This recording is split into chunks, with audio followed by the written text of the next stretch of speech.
Hello दोस्तों, तो कैसे हैं आप लोग। उम्मीद करते हैं आप लोग अच्छे होंगे। इस वीडियो में हम लोग देखने जा रहे हैं भूगोल से, जो क्लास 10 से है और चैप्टर का नाम है संसाधन एवं विकास। इस चैप्टर से हम लोग पूरे वीवीआई क्वेश्चन को देखने जा रहे हैं, जो बोर्ड एग्जाम के लिए काफ़ी महत्वपूर्ण है। इसीलिए आप इस वीडियो को अंत तक देखिएगा और अपने दोस्तों के पास भी शेयर कर देना है। जो इस चैनल में नए आए होंगे वे इस चैनल को सब्सक्राइब कर लेंगे और बेल आइकन को प्रेस कर लेंगे। तो चलिए, तो फिर हम लोग क्वेश्चन को स्टार्ट करते हैं। सबसे पहला सवाल है, निम्न में से कौन से जैव संसाधन नहीं है। निम्न में से कौन से जैव संसाधन नहीं है। सबसे पहले आप जैव संसाधन और अजैव संसाधन में अंतर समझ लीजिए। तो हम लोग जैव संसाधन उसे कहेंगे जिसमें जो हमें जीवमंडल से प्राप्त होता है, जिसमें जीवन होता है, जो सांस ले सकता है, उसको कहेंगे हम लोग जैव संसाधन। जैसे मनुष्य, जानवर, ये सब जैव संसाधन के अंतर्गत आएगा। और अजैव संसाधन उसे कहेंगे जो निर्जीव वस्तु से बने होते हैं, जैसे कुर्सी, टेबल, कूड़ेदान, चट्टाने, ये सब हो जाएगा अजैव संसाधन। तो इसमें सवाल पूछा है, निम्न में से कौन से जैव संसाधन नहीं है। तो इसका राइट आंसर हो जाएगा ऑप्शन नंबर डी, चट्टाने। ऑप्शन नंबर डी, चट्टाने। अब दूसरा सवाल देखिए, इनमें से कौन नवीकरणीय योग्य संसाधन है। इनमें से कौन नवीकरणीय योग्य संसाधन है। नवीकरणीय योग्य संसाधन वैसे संसाधन जिसको हम लोग एक बार उपयोग करने के बाद पुनः उपयोग कर सकते हैं, यानी दोबारा उपयोग कर सकते हैं, उसको कहेंगे हम लोग नवीकरणीय योग्य संसाधन।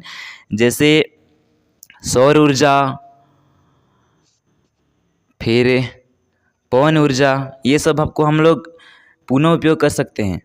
अब देखिए, और अनवीकरणीय योग्य संसाधन, अनवीकरणीय योग्य संसाधन वैसे संसाधन है जिसको हम लोग एक बार उपयोग करने के बाद दोबारा उपयोग नहीं कर सकते हैं। जैसे कोयला को मान लें, और पेट्रोल, जो पेट्रोलियम पदार्थ है वो सब देख लीजिए आप, उसको हम लोग अभी उपयोग कर ले रहे हैं, लेकिन बाद में वो ख़त्म हो सकता है, कभी भी ख़त्म हो सकता है, पता नहीं है, वो सीमित है। इसीलिए उसको कहेंगे हम लोग अनवीकरणीय योग्य संसाधन। तो इसमें सवाल पूछा है, इनमें से कौन नवीकरणीय योग्य संसाधन है। तो इसका सही आंसर हो जाएगा ऑप्शन नंबर सी, सौर ऊर्जा। अब देखिए अगला सवाल, काली मृदा को किस नाम से जाना जाता है। ये तो आप में भी, आपको भी, आपका भी कुछ दूसरा नाम होगा। उसी तरह काली मृदा एक नाम हुआ और काली मृदा का दूसरा नाम भी। तो हम लोग काली मृदा को और दूसरे नाम से किस नाम से जानेंगे। तो इसको हम लोग जानेंगे, तीसरा का सही आंसर हो जाएगा ऑप्शन नंबर सी, रेगर मृदा के नाम से भी जाना जाता है काली मृदा को। अब देखिए अगला सवाल, चौथा सवाल, नई जलोढ़ मृदा को क्या कहा जाता है।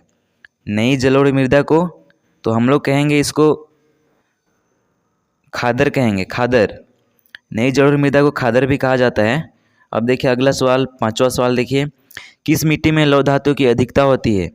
लौह धातु की अधिकता किस मिट्टी में होती है। तो ये होती है लाल मिट्टी में। अब देखिए छठा सवाल, लौह किस प्रकार का संसाधन है। लौह किस प्रकार का संसाधन है। तो ये है अनवीकरणीय योग्य संसाधन, लौह।